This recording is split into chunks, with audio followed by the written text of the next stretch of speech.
raqsga tushaverib, u qizlar o'sha probegiga ham ketib qolgan uni. Qo'yloqda mustigida turaverib, uni probegiga ham aylanib, orqaga aylanib ketgan probegi o'sha. Voy, onasini yemsin jalab, klublar ham qolmagan. O'sha klublarga ham kirib bo'lmaydi u oblitsovka bilan. Dubay qabul qilmaydigan bo'lib ketgan. Hozir yoshlari chiqyapti, u konkurensiya ham qolmagandan oxiri bir balolar qilib biqinlarni yig'ishtirib olib, men bu yerga tugib, men buni tegidan pantalonni qo'yib, uni ko'tarib olib, unga bir narsalarni yana ko'paytirib, lapiqtirib Instagramga chiqdi endi bu ifloslar.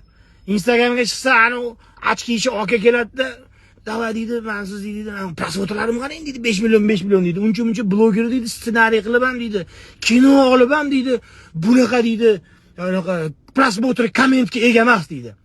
Faqat komment bilan kommentning farqi bor. To'g'rimi? Keyin xo'p deydi, u ham, unga ham aktiv kerak-ku. Qarang, tonki joyini o'rgataman hozir, ko'rsataman hozir. U qizga qanaqa foyda?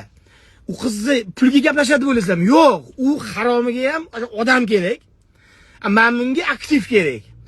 Siz telefonni olib kelasizda deydi, mashinada kelasizda deydi.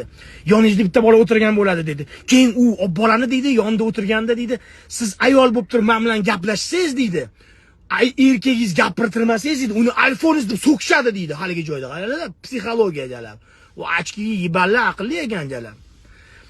Bir vaqt haligi joyda keyin keladi. Keyin bu mashinada keladi jalab ani qiz bilan. Keladi-da, "Sen men telefon olmoqchi bo'lgan" deydi. Yiban, qatta ko'rgansiz shunaqa deyishini. Qatta bor bilan, jinni bilan. Keyin u ham to'g'rida gapiravering, o'zingizda bo'lavering deb qo'yadi. O'zida bo'lmasa, o'ziga keltirib qo'yadigan deyjarlar. O'zi aktrisa 5 minut oldin gaplashganman Amatcha bilan. Keyin "Bo'pti-da, xullasda, men telefon ko'rguncha" deb qo'yadi uncha ham chala. Keyin u ham erkagingiz tushsin, haligi joyda komment yozasizlar-ku, ko'p odam "Voy, iPhone, ya bu gapirmaydim, men gapirgan joyda" deb qo'yadi. Cho'k aytayapti unga.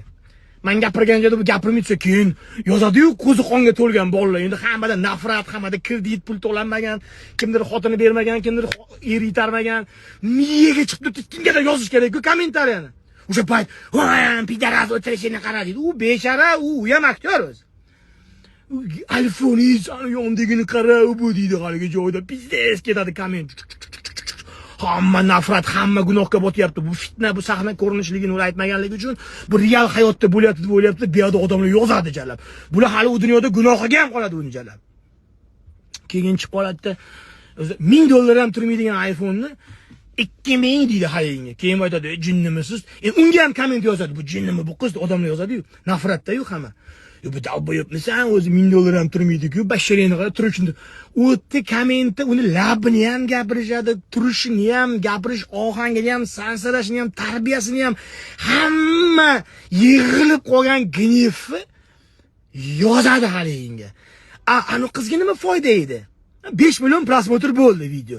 Ani qizga nima foyda? U qizni atmetka qilib qo'ysa bildirib qo'yadi, ko'ti ochilib qoladi. U qiz ham tonki ish qiladi.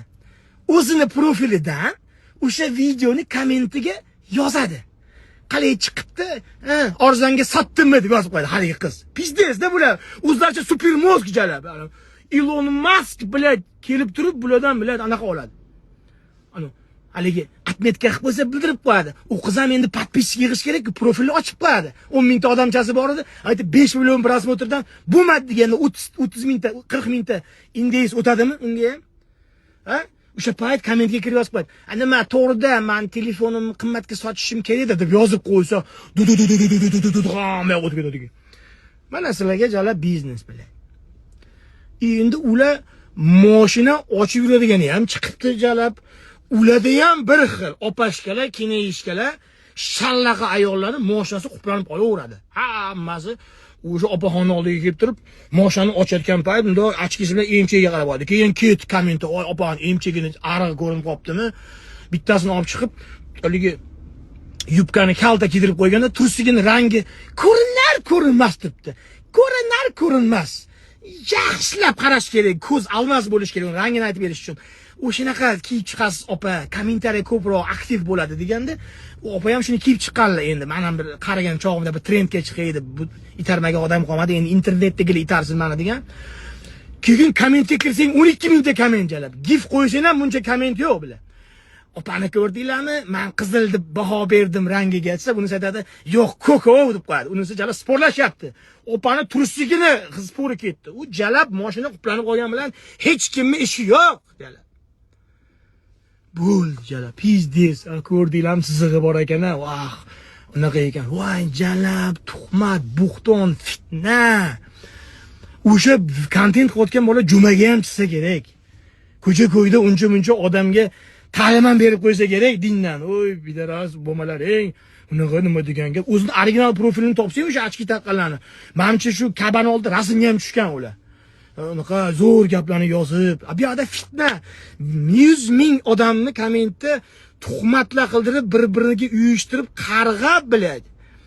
Qarg'ab biladi. Nariyoqqa pizdes yozdilyapti Mahmudga. Chap yelkaga yozilyapti. Pidaraslik qilgansan degan xat yozilyapti. U bilan hech kim ishi yo'q. Bunisi chiqmoli jalab sotilmasa uyi Novostroykasi, u ham bitta amvatchani olib chiqib qo'yadi. Hurmatni yana qilamiz, bizda mana rezidens bir baloda uy sotilyapti. Voy biladi, u orqadagi stroyka bilan hech kim ishi yo'q jalab. Hamma jaloniga rangi qanaqa ekan, rangi qanaqa ekan. Bo'ldi-da endi jalab. Bittasi jalab shehid xotiniman deb boshidagi hamma tillasini kelib sochyapti. Tanimaysizmi meni shehid xotiniman deb qo'ydi. Yibanashga jalab. Byujeteriyani olib ketib tashlab. Uni ko'rganingdan keyin sen komment yozmasdan chiqib keta olmaydigan ssenariy qilyapti-da bular.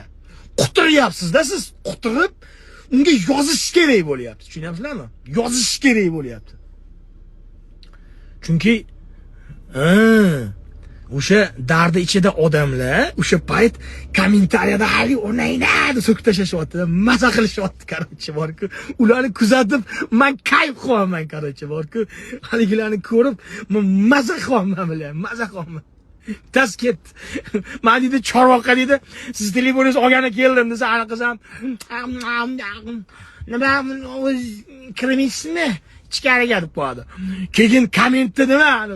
Miyasi jalab haligi tashaqqa tushib qolgan yosh testosteron miyaga urgan bolalar-ku. Kommentga kirsa, "Asha alohida bo'yotdi" o'tda.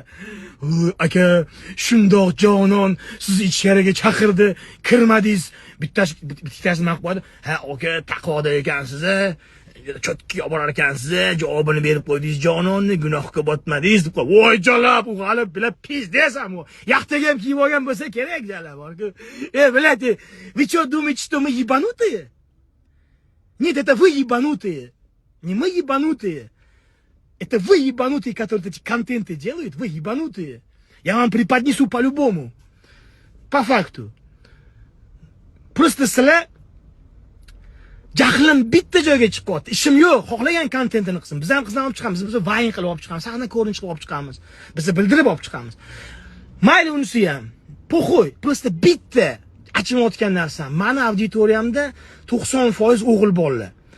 Va biz o'g'il bolalarni bular ustidan kulishyapti. Как будто bizni bolalar, mana sportsmen o'ziga qaragan, qoravoy zo'r bolalar, ularni nazarida, ularni naznida biz голодныйmiz. Голодный. Va shu kommentlar to'lib ketgan, голодный bo'lib ketyapti. Как будто ularda, tushunyapsizlarmi? Bu ular izdivosiya qilishyapti. Ustidan kulish bo'lyapti. Massiviy degradatsiya ketyapti, massiviy ongsizlantirish va massiviy tashoni qo'yib nag'li ustidan kulish ketyapti. Shuning uchun ko'zinglarni ochinglar. Unaqa joyda komment yozayotganinglarda ham, masalan, ko'ringlar videoni, lekin fikrni unaqa qoldirmanglar-da. Ey, sen nima sahna ko'rinish qilsan? Gapingga javob berasanmi? Shu voqea rostdan bo'lganligiga deb so'rab oladigan kommentlar yozinglar degan niyatda gapiraman. Просто mujiklarni ustidan zdravo bolalarning ustidan uncha-muncha qizlarni ko'rganda pashol nahku dalbayobga deb so'kib beradigan zdravo bolalarning ustidan kulayotganiga meni jahlim chiqyapti. Boshqasi bilan ishim yo'q. Xohlagan kontentini qilsin, yeyaptimi, quvursin. Просто o'sha joyga kelganda izdivosiya qilmasin insonlar ustidan. Bo'lgan voqeani aka sahna ko'rinishida prosmotr uchun qo'yamiz deb qo'ysin oxirida yoki boshida. U jalab real voqeadek qilib u video tarqaydi, dunyoga chiqadi. Demak, o'zbek ayollari shunaqa bo'lib ketibdimi? O'zbek qizlari shunaqa bo'lib ketibdimi deydi. Viloyatdan Toshkentga kelmagan viloyatdagi odamlar Toshkent shunaqa buzilib ketibdimi? Bolam qo'ya qol Toshkentga borma. Qara hamma qizni turishini tanimagan erkakni sansirab tashlayapti. Labini qarab, pidarasi. Bu nima degan gap bolam deydi. Shunaqa fikr paydo qilib qo'yishyapti. Boshqa gap yo'q o'zi aslida.